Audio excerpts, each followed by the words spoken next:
And we are live. Welcome to the Redbird Redzone podcast. My name is Jackie. I'm filling in for Will.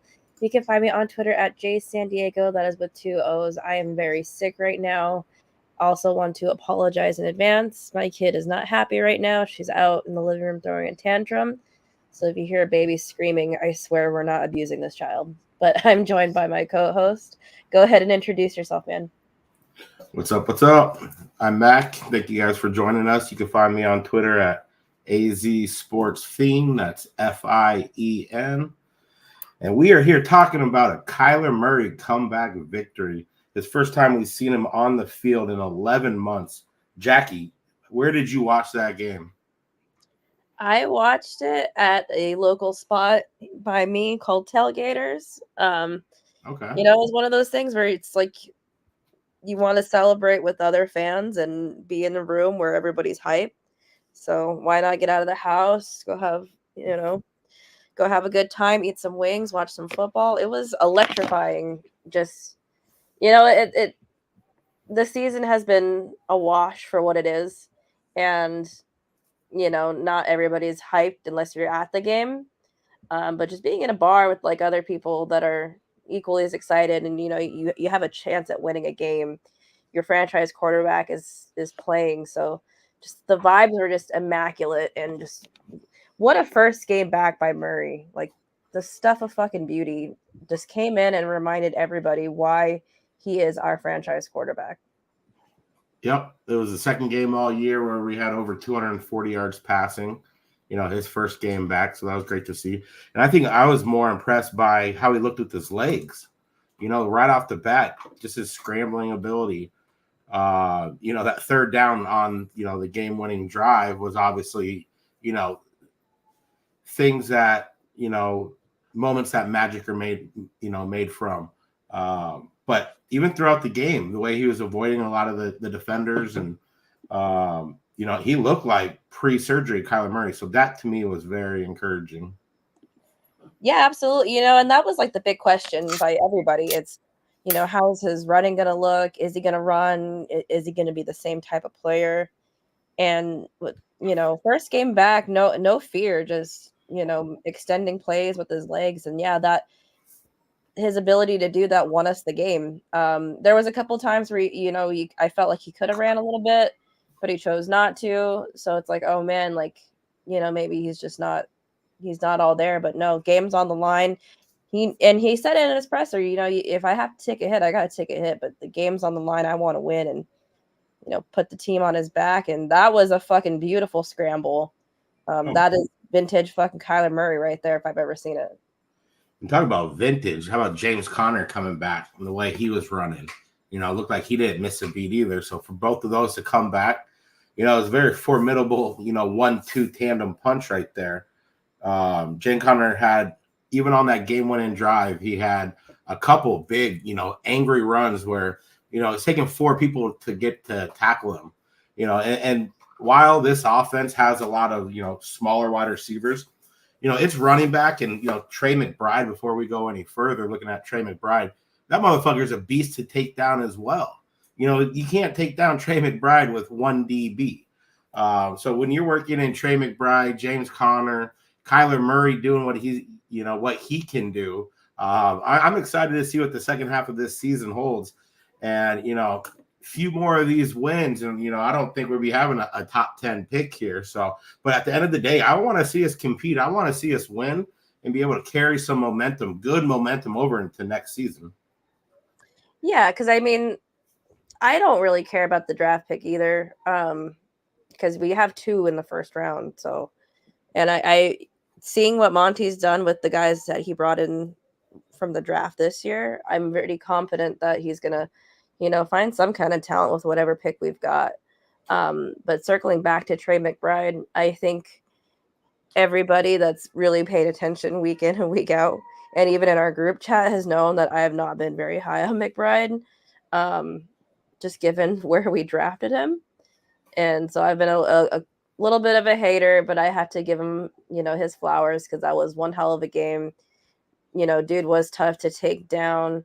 And I don't know if you caught the press conference after the game where he was saying that, he was telling Kyler, like, I've been burning this DB all game. Like, give me a chance. Give me the ball. And, for a second-year tight end to say that, and then, Murray on the flip side trusting him, that shows that, like, the connection is there between the two, and it's going to be great to, watch the rest of the season. Yeah, I mean, when you're the first Cardinal wide or tight end to get over 100 yards in 34 years to the date as well. That's fucking crazy. That just kind of weird how that works. But then he had the most tight end yards by a Cardinals tight end since back in 1970. So you have to go all the way back to Hall of Famer Jackie Smith to find any Cardinal tight end to reach 130 receiving yards. So yeah, and like you said, it's second year. So sorry, Zach Ertz, but I think that the writing's on the wall there. If he comes back this year, this is Trey McBride's, position to lose at this point. Yeah, I think it's safe to say now that Trey McBride is going to be tight end 1 going forward. So I don't think we'll be seeing Zach. He's available in your fantasy football league. Fucking change that. I doubt he is, but you brought up a hell of a point. Let me do some research real quick.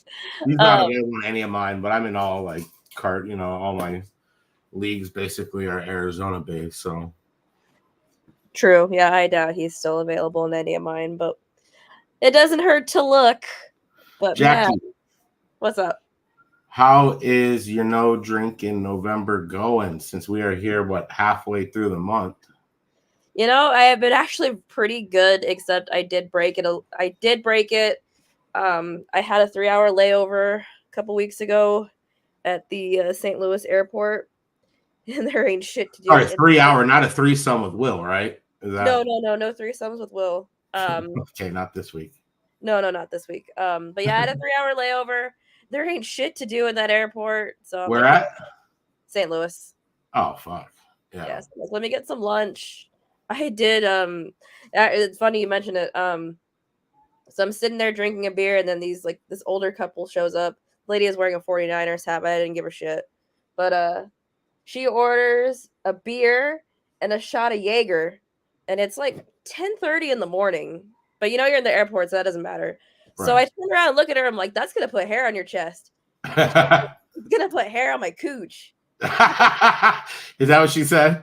Yeah, I'm like, oh, I like you. I like you. So she bought me my drink. She's a Niners fan. I'm surprised she didn't say gonna put hair on her balls, but hey, that's neither here nor there. Yeah, hair on her, they them balls. Yeah, no. So you went to the sports bar and didn't have anything to drink? I did not. Nope. Nice. Wow. That was very tough. That was very tough. I was gonna say the fuck. I know, but I had my kid with me, which was cool. There you go. She got to wear her little Kyler Murray jersey, nice. Which matches with mine. Cute. And and she doesn't know what the fuck is going on, but it's just kind of cool. Like, how's she? 2 years almost? What's up? Is she almost 2 now? Almost 2. She'll be 2 next month. Okay.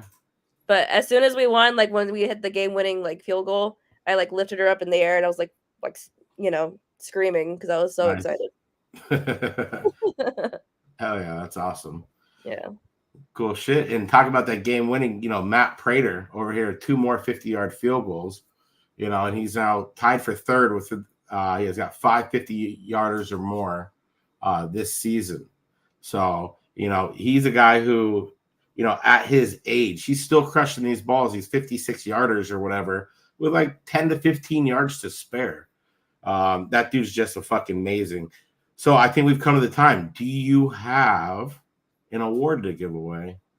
I do have a big dick player of the game. Pretty obvious one. It's pretty obvious. So I'm going to do 2 big dick players. Big dick players. Big Dixes. Big Dixes. Letting them swing. There we go. Of course, you got to give it to Kyler motherfucking Murray for the, scrambling with his third leg. And then, I'm eating crow right now, but I do got to give it to Trey McBride. Because earlier in the game, because I had to listen to the game while I was on the way to the sports bar. and he had that really nice like near the sideline catch. Oh, On, on yeah. that shit was beautiful. Like I had to go like back and like try to find the highlight. But that pass was on point too. Because Yes. it was only where Trey McBride could get it, and Trey McBride still got held. So he Yes. ran through the fucking DPI and made an unbelievable catch. Yes. And you know you were like, listening to it on the radio? yeah, I was listening on the radio and everyone's like, man, what a grab. And you know, Twitter's going nuts saying like, what a catch, what a catch. And when I finally got to see the catch, I'm like, that's not a tight end catch. That's some like wide receiver catch right there. McBride's got that swag to him too, man. He's got that like Kelsey type fucking swag. You know, big fucking athletic, 6 whatever 3 tight end dude. And you know what I've been, almost more impressed with is his willingness to block. I don't think he's an A+ blocker right now, but I feel like he's gotten so much better since the beginning of last year until today. I feel like he could be one of the most well-rounded tight ends. He got drafted as high as he did for a reason, albeit it was Steve Keim. But still, he has the ability to be, that dual type tight end, which we've never had that here, that I can fucking remember. I mean, hell, when you fucking go 34 years in between 100-yard, receiving games for that position, you should, as much as we like Zach Ertz and as much as he was targeted, you would think one of 15 fucking targets in a game, you're going to get 100 yards. But it's a yards after catch for Trey McBride. He's averaging 5.7 yards after catch, which is better than Travis Kelce, which is better than fucking Mark Andrews, Evan Ingram, Jamar Chase, Justin Jefferson. Him and Justin Jefferson have the same amount of catches, 36. He's got more yards after catch than him. AJ Brown, fucking Amari Cooper, DK Metcalf. You go down the fucking line, and you just watch the games, watch any of the highlights, and a lot of them, he's streaking. It's a one-on-one play with a DB or a fucking linebacker, and he's leaving that guy in the dust, and he's got a good 10, 15 yards to run on a lot of these passes, especially since he's taken over for Zach Ertz when he went on IR. So that is, that's a great sign. And we saw a lot of great signs. BJ Ojulari, the rookie playing the most snaps in his career, getting his first 2 sacks, of his career. That was beautiful to see. There's so many, like you mentioned, it really doesn't matter. It would be amazing to get Marvin Harrison Jr. I just don't think that's going to be realistic at this point if Kyler Murray is healthy throughout the rest of the season. But like you said, wherever Monty's drafted, look, you got Dante Stalls in the 6th round. Garrett Williams, that guy's been a revelation in 4 games. He played his most plays this last game against Atlanta, played over 70% of the snaps. And in 3 of his 4 games, he's held opposing receivers to less than 10 yards when he's being targeted. This last game played 70%, 71 something percent of the snaps. And they targeted him 1 time, and they were 1 for 1 with 2 yards. So you're looking all over this roster, and you're seeing, guys that Monty Ossenfort had, drafted. And just to look at the volume of picks, premium picks that we have this coming draft, it's fucking exciting. No doubt. Absolutely. I had seen this. I'm pulling it up right now so I don't get this wrong, but it was the highest graded rookies in week 10 with a minimum of 25 snaps. BJ Ojulari ranked the highest, and then you got Dante Stills, and then you got Garrett Williams. So I mean, that's 3 Monty Ossenfort draft picks, rookies that have just come in and have been shown out. Especially Garrett Williams, because this is his 2nd, 3rd game that he's played. 4th now, actually. 4th, okay. I know this fucking season's flying by. I can't believe we're already fucking on week 11. Like, holy shit. Right. Yeah. So I mean, I feel very confident in this next year's draft, and that's more than I could ever say about any kind of Steve Keim draft. And then I'm also kind of excited for free agency because, yeah, you know, we Monty know knows what, good. Monty has a full season now to be able to evaluate and say, this is what we need to spend money on, you know? And who knows? You know, we got Kyler back, so we might be. I mean, obviously our team looks like shit. We're not going to win a whole bunch of games right now, but you know, we could still be a hot destination. I do think, I mean, if you're a fucking, if you're not just chasing the money and you want to go into a place that, you know, where you're you're going to bust your ass, this would be a great place for a vet, especially one who is going to be looking for maybe a bounce back year, you know, a prove it type season. It happens every year in the NFL. People get hurt, you know, have a down year or two. And I think that's, you know, who is going to be what is going to be a driving force for Monty this offseason. People are going to look at this defense, man. This defense is playing well over their pay grade right now. Absolutely. You know, and you know, they have 28 sacks on the season, which is top 10. I believe is exactly what they're at. I believe 10th. You know, no one has more than 5, and that's Gardeck, who just got his 5th. You know, and Gardeck didn't have a sack. He went from October 1st until this last week without a sack, but he's still being productive as well. You know, but what I'm loving about, you know, Nick Rawls and this, bless you. Thank you. And this defense is that he's not just playing guys because of name or reputation. You know, Cam Thomas played his lowest amount of snaps this week. Zaven Collins played his lowest amount since the Cincinnati game, you know, early October. So, I mean, they're not just giving these guys they're going to give them enough reps to prove if they're the guy or not. But when you're seeing guys like BJ Ojolari coming through now as a rookie, and then you're looking also, you know, guys like Dante Stills are stealing snaps. So it's nice to see it, you know, for a defensive line. And don't get me wrong, as much as I love, you know, Roy Lopez has come in and done a great job. I believe he went to Mesquite High School. He's from here. Wow. But for him to come in, he had 4 tackles in the fourth quarter. The last 2 Falcon drive alone, he had 4 tackles. So he's getting reps now, you know, and he was brought in basically off the streets, you know, a month and a half, 2 months ago or whatever it was. Yeah, I didn't know who the hell that was until Sunday when they started saying his name. You know, he looks like Lecky Fotu out there because they got the hair. So I always get him confused with, you know, Lecky, but you know, for him to come out there, you know, Jonathan Ledbetter, like he doesn't pop off when you rewatch the games, in my opinion, unless you're kind of like looking for him. But when you are looking for him, he's in the right position the whole fucking time.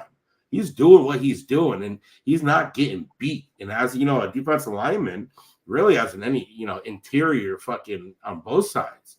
You know, you're not going to be, it's not the fancy, flashy shit for 99% of the NFL. It's standing your ground as a defensive lineman, you know, pushing your guy back to where maybe you're not making the play, but you're making that fucking running back not be able to hit his gap right away. So he's got to do a hop step to the left, which, you know, he brings in more containment, you know, and I feel like watching Ledbetter, he does a lot of that stuff. So that's good to see too.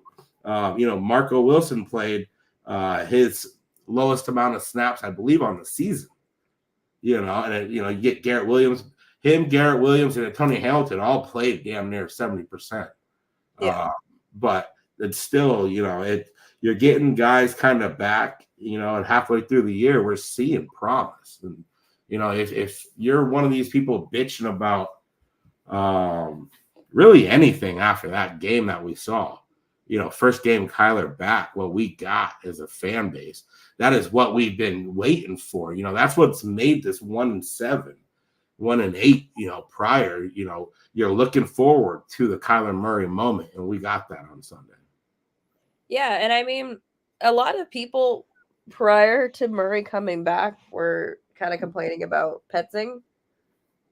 I've even seen some. We were questioning a little bit. I mean, yeah, and, you know, and I was too, because I'm like, yeah, but we said last week, like, you know, he's ad-libbing with a quarterback that was just brought in 2 weeks before the season. Yes. So at the same time, they build this whole offense. Whoa, garnered still around Kyler Murray. It's still, you know, but when you have to bring in a quarterback right before the season, shit's going to hit the fan. And, you know, like we saw against the Cleveland game, you see a bunch of guys, you know, offensive linemen leave. And I thought Will Hernandez coming back was huge. This last week. He played really well, I thought. You know, in the offensive line in front of Kyler, I thought it was, you know, a little shaky at first, but they came through for the majority of the game, you know, which helped. Sorry to cut you off, though. What were you saying about Petsing? Oh, that, you know, he has to tailor the offense to the quarterback that's playing. So you can't use the full playbook. And he did I had watched an interview with him with Peter Schrager. I believe it was yesterday, you know, saying, you know, when you got a guy like Kyler Murray, you can open up the playbook more than you can for a Clayton Tune or Joshua Dobbs. So that's also a factor that people should have considered when they were calling for his job in the last couple weeks. Were people calling for his job? I've seen some people calling for his job. He doesn't. A lot of people that don't know ball, though. To be fair, fucking 15-year-olds hiding behind a bullshit fucking account. Either 15-year-olds or grown men talking about come see me at the fucking YMCA gym, losers. Hey, we do that. I've got my Addy a couple times.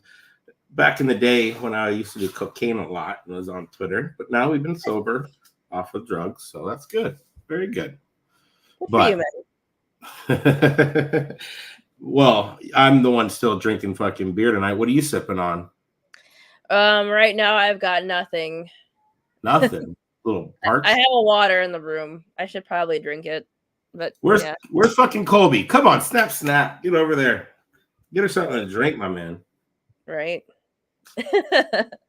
No, but yeah, and you know what's interesting with that interview with Petsing was, you know, and he had brought up the point that I made last week is that not only is your franchise quarterback learning a new system, he's having to do it while rehabbing.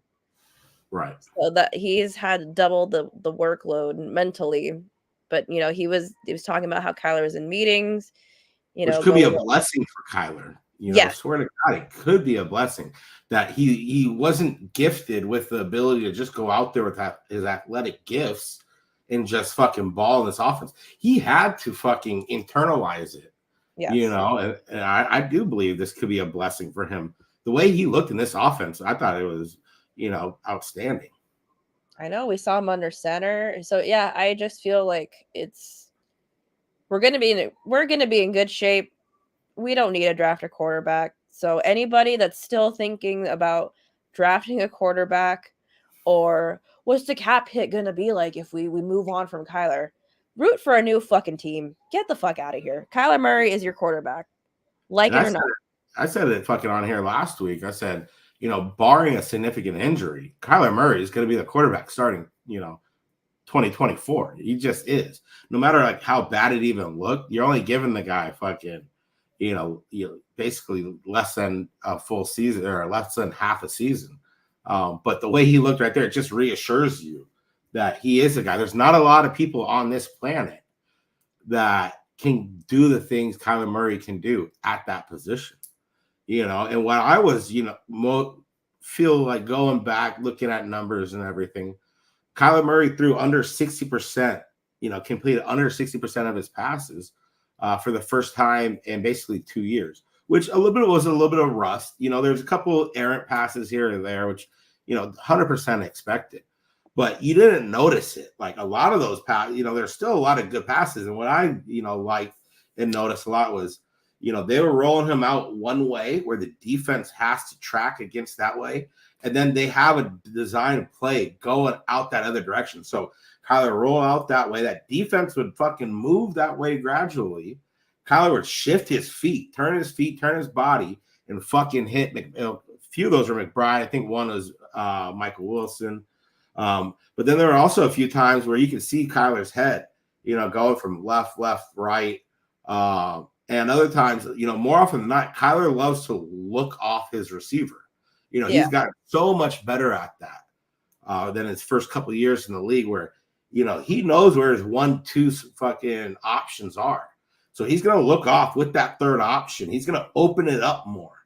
And I was super impressed, you know, going back and fucking rewatched the game for about 4.5, 5 hours last night. And just, you know, to me, that was impressive. And then to look in, oh, he completed less than 60% of his passes for the first time in 2 years. But they also weren't just running that bullshit bubble screens like Cliff did all the time, you know. He would throw for 75%. But when you're running fucking 2 yards behind the line of scrimmage all the time, you know, whoop-de-doo. You know, and Jackie, we also talked about Rondell Moore. And whoop-de-doo, you know, here we go. He has Kyler's first game back. He's got 5 catches. That's the most he has this season. And he had 43. I want to say I have it written down here somewhere. I got notes everywhere. Yep, 5 for 43. And 43 is actually the most yards he's had through the air this year as well. So to see that, you know, those two combined on 8 targets, that gives me hope. Like we talked about, Jackie, that with Kyler coming back, we talked about that last week, that Rondell will be much more productive, more of like what we kind of saw last year and even previously to that. Rondell, a little bit more middle of the field area than just all bubble screen bullshit. Yeah, we need to get Rondell downfield. Shout out Derek. Hopefully Moore gets more involved now that Kyler is back. I hope so too. I don't want him to be the odd man out with this wide receiver core, especially if we still somehow get Marvin Harrison Jr. But speaking of Rondell Moore, because they've been using him as a running back, but we got another running back. We've got Michael Carter from the Jets. What do we think about it? Yeah, I mean, as a waiver ad, that's as good of a waiver ad as you could, you know, hope for, and not maybe just this year, but someone who he could be a fucking maybe RB2 for you moving forward. You know, first year in the league in 2021, so this is, you know, only his third year in the league. First year, he almost totaled 100 or 1,000 total yards from scrimmage. And then over the first 2 years, he had over 70 receptions out of the backfield. So that would be a good, you know, 1-2 punch if you can get him going. You know, they obviously didn't have a lot of backfield needs in New York, you know, with the Jets, who they drafted recently and brought in. So Michael Carter just ended up being the odd man out, it seemed like. But, I mean, it's a great low-risk ad. If he doesn't work out, what the fuck, you know? Okay, it's a roster spot and, you know, a little bit of, you know, prorated salary or whatever. Yeah, I like it. And, you know, now that we've got Connor back and healthy, you know, we can't be doing the same thing again where he's running 25. He's got 25, 30 carries a game. We need a little tandem going just to preserve Connor and preserve Murray too, because, you know, as much as, you know, he looks good, he wasn't even wearing a knee brace. That's how confident he was that he's 100%. When I heard that, I felt pretty fucking good that, okay, this guy. He's fucking locked in. But I do want to also give a shout out to, you know, we talked about the line a little bit, but Paris Johnson had his best pass blocking game this season. And when you're the guy that, you know, Kyler Murray himself lobbied to draft you and his first game back and you put on you put him on your back essentially, you know, that's what you do as a rookie. You prove yourself to your franchise quarterback and you play your ass off. Yeah, I mean, that's our left tackle of the future. You know, I thought Kelvin Beachum stepped in for an injured DJ Humphries and played very well, actually. You know, and he's maybe just more used to the position. So, and they don't want to switch Paris mid-season. I get that. I totally get that. Yeah. But I will be, you know, I would be disappointed if Paris Johnson is not our left tackle next season. Whatever that means for DJ Humphries, so be it. You know, if he doesn't think he can move the right tackle, and you're probably not going to pay him that fucking contract as a right tackle. But I think there is somebody out there. I mean, left tackles are a premium position. So if you're wanting to move him, that feels like a draft day trade written all over it. Someone mark this down. What time? I'm going to write this down in case we do flip him. And November 16th, 6:30 p.m. Easy time. Max said. How far is it into our episode, though? What's up? How far is it into our episode? We're at 29 minutes, 57 seconds.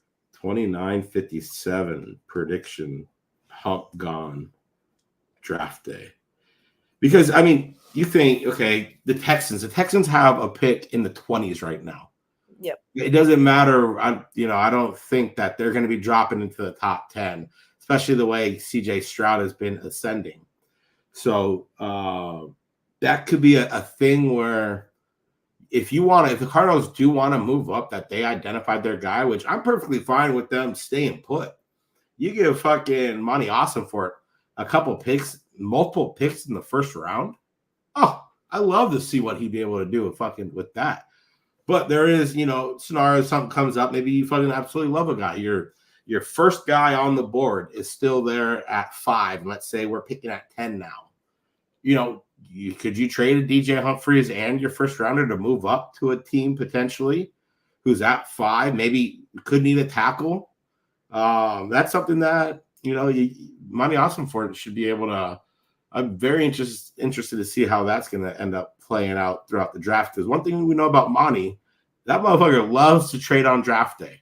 That was a thing of beauty that we would like. I got out of draft day. I was amped up. Like, I took my adrenaline going. Like, after fucking both those nights, I was just hyped. So I can't wait to see, the rest of this second half of the season. Kyler Murray stay healthy, knock on wood. See this defense keep evolving, keep finding guys who are low on the pay, the pay chain that you can bring in or still have here for next year that are going to make a roster spot to where maybe they're not going to be starting. That, if they're a backup, somebody gets hurt, they can come in and not miss a beat because they're getting these vital reps this year, which is huge. Yeah. This is some shit that we would never see out of a Steve Keim regime, especially an advanced Joseph where, Lord forbid we play a fucking rookie ever.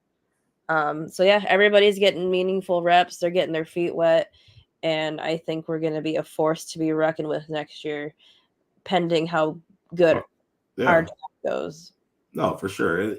I mean, we've been so close in a lot of these games. You can just envision adding, another 25 million to the fucking roster, and with premium draft spots that we have coming up, you can only envision the amount of influx of talent that we're going to see compared to this season. Don't let the record sway you. A lot of casuals, not Cardinals fans, but casual NFL fans don't know, Yeah. They still think the Cardinals are stupid for letting go of Josh Dobbs. Motherfucker's going to be a free agent at the end of this year. If they want to bring him back as a backup, which I doubt it's going to happen. I mean, Jackie, I saw you posted in our group chat or something, how, there are so many teams, it feels like more than usual, that have shitty quarterbacks right now. That was you, right?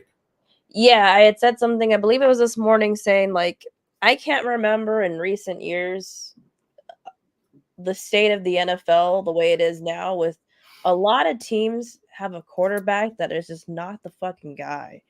And if you're a Cardinals fan and you think that Kyler Murray isn't the fucking guy, I invite you to take a look around. There's a lot of fucking quarterbacks that probably won't be with their fucking team next year. There's a lot of quarterbacks that are playing right now that might not even be in the league in the next 3 years, even as a backup. I mean, there are teams that wish they had Josh Dobbs right now. Probably about fucking half a dozen teams at least. Yeah, I mean, to us, because Dobbs kind of played like shit towards the end of this time here, but like he could go fucking start for the fucking Jets, or the Jets, the Giants, the fucking Bears, the Panthers. Yeah, just so many fucking teams. So I saw that, so that inspired me with a couple things that I looked up. We got off work a little early today, so they will come home, do a little more research. So there's 10 teams in the NFL right now that have less than 10 passing touchdowns on the season. Oh. So we're 10 weeks in, and there's 10 teams. That's nearly a third of the league. What are the teams? Fuck, well, I don't have, do I have that up? You should have written this down. We're one of them. I mean, we're one of them. We're bigger. But you should have written it down and let me guess. I'll look it up. I'll find it. I'm going to say the Jets because I saw the Jets were the worst. I think they got 5 passing touchdowns. They're by The far Jets the most. have 5 passing touchdowns. Josh Dobbs in his first 2 games with the Vikings also has 5 touchdowns. He has 5 passing touchdowns? I don't know if it's passing Oh, I think touchdowns he said passing. or just touchdowns total. But there are also 6 teams that have more INTs than passing. So, like, Mac Jones is obviously on both these lists. You know, that fool sucks. But Mac Jones. Is 6 Josh Allen on there? No, Josh Okay. Allen. But there are literally 6 teams that have more interceptions than passing touchdowns this year. That's fucking like a fifth of the league. Are we on that list too? No, Kyler's interception, Kyler didn't throw a touchdown, but his interception put the Cardinals at 8-8. So Okay. Cardinals are not on that list. But I mean, it's the teams that you would expect: Carolina, Jets. I believe the Bears are on that list. Giants are on that list. So get this: the Cardinals have the 10th. They've given up the 10th most sacks in the NFL of 26. Right, 10th most. So you're 10th. That's top 10. You're like, okay, fine. The team that has given up the most sacks, New York Giants, have given up more than doubled that. They've given up 54 sacks in 10 games. Are you What the hell? Are you fucking? I had a fucking like double look. That still doesn't even look right. I did not second source this. Let me double check this because that look. I mean, that doesn't seem real. It doesn't seem real. It does not seem real. But it is. I mean, sacks for Daniel Jones. Right. I mean, yeah, no wonder that motherfucker's, hurt seemingly all the time. Sacks given up this season. New York Giants, stat news, 54 sacks. That's still doubled. You double the amount of sacks. Think about how bad like our offensive line has been at times. I feel like analytics kind of favors it a little bit more than I believe the eye test does. Yeah. But the Cardinals have had injuries. They've had a lot of guys here who weren't here last year. I mean, you have a brand new center, brand new left guard. Left guard is not very good. DJ Humphries having one of his worst years. You have a rookie right tackle who's been great. But to think that we've given up 26 sacks and that's 10th worst. And then here are Giants 54 sacks on 301 pass attempts. That is fucking awful. That is disgusting. That is. I feel like there needs to be a new segment on this show called "It Could Be Worse." Cardinals fans. It could always be worse. Okay, hold on. 1, 2, 3, 4, 5, 6, 7, 8, 9. All right. So I got the 10 teams here. So you got the Jets, you got the Giants, you got the Cardinals are under 10. And the Panthers actually have 10. So guess the other team. There's one shock. A couple actually kind of surprises. And this is the less than 10. Yeah. I mean, either one. I got both up here right here. Okay. You name it. I'll fucking let you know. And there's some shockers on there. Not shocker. There's one shocker where you'd be heading into the season. Like, no fucking way. Unless their quarterback was hurt, no fucking way. Okay. Are the Chargers on the list? No. The Bucks? No. Can't be the Dolphins. No. Not that much of a shocker. Okay. Who's the big white quarterback everyone loves as a first-round pick? Big white quarterback that everybody loves and has a first-round pick? As a first-round pick. They're kind of comparing, we take him over Kyler all the time. He's not having a very good year, and I got him about Joe Burr? No, fucking big white Jacksonville, dude. Why am I? Oh, Trevor Lawrence. I was about to say, we're about to fucking play Guess Who. I was going to ask, is he handsome? I just blanked. I got his picture in my fucking head. Fucking. But handsome Squidward. Nine TDs this year. We're entering week 11 now. Interesting. Like, to think that motherfucker. I mean, not call him motherfucker, but that motherfucker has regressed. And as much as people love Christian Kirk, oh my god, like, yeah. Sorry. How did that last? How's that contract going to end up in the long run? Not great. Oh yeah, they threw a bunch of fucking money at him. I forgot. They even brought in fucking Calvin Ridley, and I thought It's after the better. first week, I was like, whoa, that's gonna pop off. But the other team on there, I was a little surprised, I guess, just because of their, wide receivers or whatever, as the Rams. The Rams only have 8 so far, 8 touchdowns. I forget the Rams are a team sometimes. The Raiders are on there. Atlanta's Yeah. on there. Browns are on there. Titans, Steelers, Giants, Jets, us. Which is amazing because the Steelers are what, 6-5 right now? Yeah, Six. yeah. And then you're looking at, let's see, who's the other? Oh, so Chicago isn't even on there. Chicago has 14 passing touchdowns. That's a shocker. All right. Oh. Learn And they'll something new every probably day. take a cornerback in the draft. But even the teams who have 10, so even the Patriots aren't on that. Mac Jones does have more INTs than touchdowns so far, but he's 10-11. So, yeah, interesting. Not to go totally off track. And I know, Jackie, we only wanted to keep this to half hour, but we're way over that now. They're balls deep in this now. How your voice sounds so much better than when we started, though. I mean, I gotta say, you're doing great over there. I don't know if anybody heard it, but I was blowing my nose earlier, so that kind of helped clear me out a little bit. I've heard you fart. You've done worse. Yeah, if you've been here in the early days of the Redbird Redzone podcast, my drunk ass by like the fucking 45 minutes to the hour, I gotta pee. Yeah. No. Now you're back to AZ though. Now you're your home roots. We're all good to go. So, well, we just want to thank each and every one of you guys. It's me and Jackie here now. Last couple of weeks, we need Will to come on so we can make fun of somebody. I know Jackie wants to make fun of me, and I just can't make fun of Jackie. So, we need Will. So hopefully he's at a show. Probably gonna have a threesome again. Hopefully it's not with some lady named Jackie that he said 2 weeks ago. But yeah, no, he's at shows drinking Modelo's. How cute is Will, everybody? He messaged our group chat, was like, I don't drink beer. Modelo or Miller Lite? And he is like, and I'm like, kiddo, bro, beer is gross no matter what it is. You're gonna think it's gross. So just go with your gut. And he's like, if it's gross, why do you and Mac drink it? Because we like to get fucked up, Will. Listen, our fucking sports teams drive us to drink. And if I drink liquor, no, I couldn't get shit done. No way I can get shit.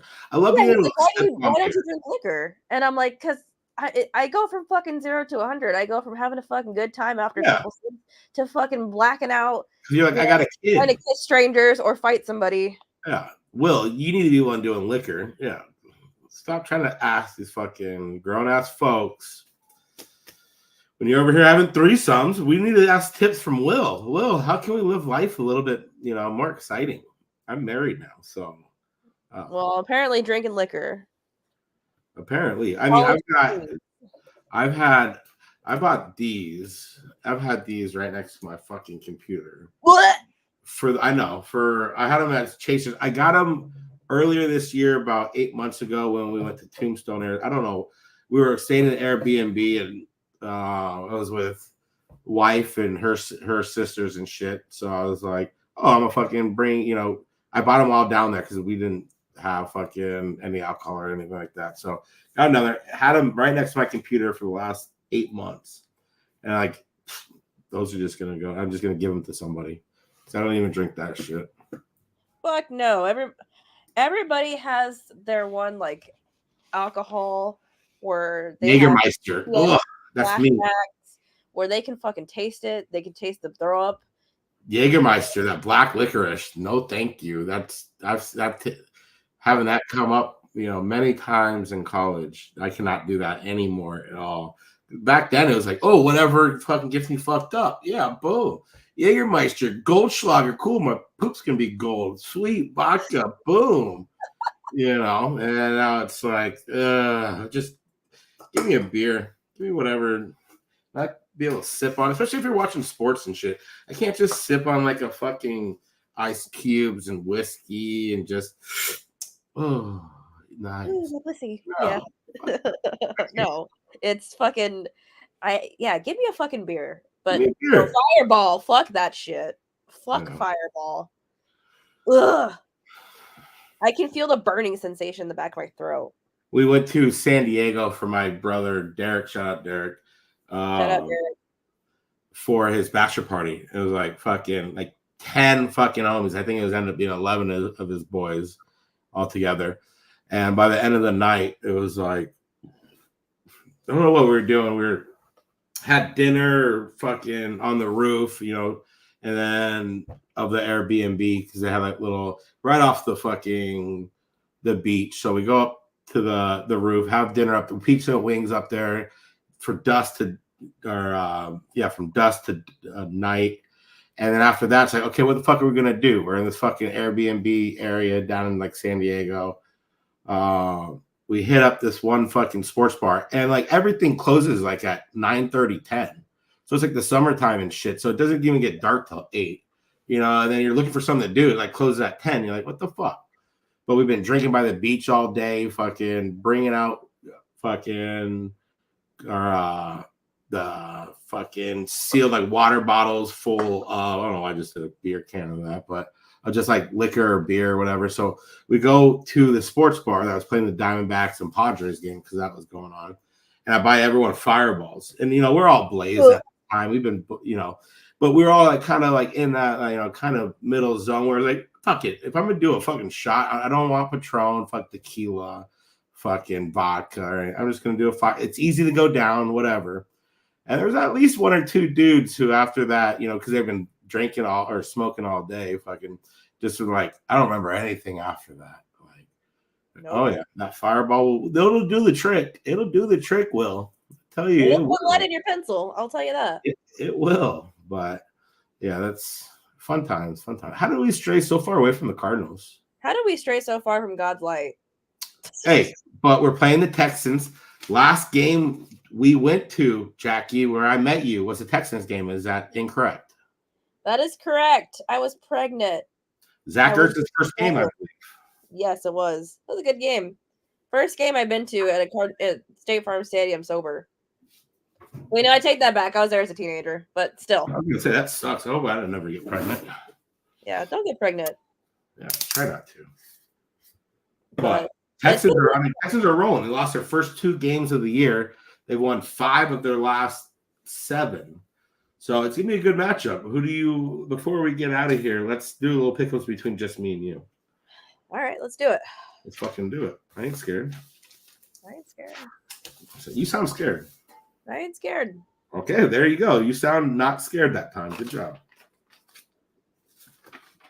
You have all the games or what? No, let's just do Cardinals. Okay. I'm never going to take Cardinals. Ever. Even though in my heart of hearts, I might think that there's a chance they will lose. But I'm going to say we're going to win. Let's do 28 to 21. 28-21. Damn, you think we're just going to punch it in the end zone every time? No field goals, nothing. Interesting. Nothing. Interesting tactic. You'll probably win. Me, I'm going to go with Matt Prater had 4 field goals last game. I do think that's maybe one area that could get a little bogged down will be the red zone. Kyler hasn't had a lot of time. And it's one thing when you have so much field in front of you. And obviously his legs, are a major benefit, a plus factor coming into the red zone. We saw that on his, touchdown scamper. But I do believe that there could be a little bit of growing pains within the red zone area passing wise. So I do think there will be some field goals again. That is a fantasy sleeper moving forward, though, Matt Prater, because he's out there I'm in 6 leagues. He's out there in every fucking league right now. Really? Let me look in my league real quick. 6% owned on Yahoo. But that is a guy who, if you're not happy with your field goal kicker, the Cardinals were unable to move the ball up and down the field very often. Now with Kyler coming back, I do think that we're going to be able to move the ball. And with Prater's leg, I mean, he crushed 2 50-yarders on Sunday. So I do think there's going to be plentiful opportunities for Matt Prater down the stretch. And he's got the best leg in the NFL. So I am going to say it is going to be 26 Okay. to 20. This is going to be a big Dick Prater game. He's going to let it swing or what? I don't know. I mean, if I was doing the award, no. Kyler Murray is the obvious choice this week for sure. Yeah. But I think you have Matt Prater as a big dick player earlier in the year, or maybe not. I did. I believe I did. And if not, when we had the 60 fucking 3-yarder, where the fuck it was. That's right. Yeah. Letting it fucking swing. All And right. I think that shit was fucking laces out. But anyways, Dan. It was laces out. What a fuck fucking that far laces. Huh. All right. Anyways. My kid has legit been screaming this whole fucking time. So I got to get out of here. Yeah. All right, y'all. Any last thoughts, Mac, before I close this out? Nope. Go Cardinals, baby. Go Cards. Let's do it. All right, everybody. This has been another episode of the Redbird Redzone podcast. My name is Jackie. I'm filling in for Will. You can find me on Twitter at Jay San Diego. Wow. How many times you Will on that swing. I'm like, don't fucking say it. Don't fucking say it. Sure enough, I fucking said it. Yo, you can find me on Twitter at AZ Sports Fiend. That's FIEN. Usually I try to post Cardinals clips the day before the podcast, like I do all my research leading up. So if you're kind of into that stuff and you don't want to follow me, you could just browse through my page, be a creeper like that. But if you do want to follow me, AZ Sports Fiend, FIEN. And we are out. Thank you guys. Later, everyone.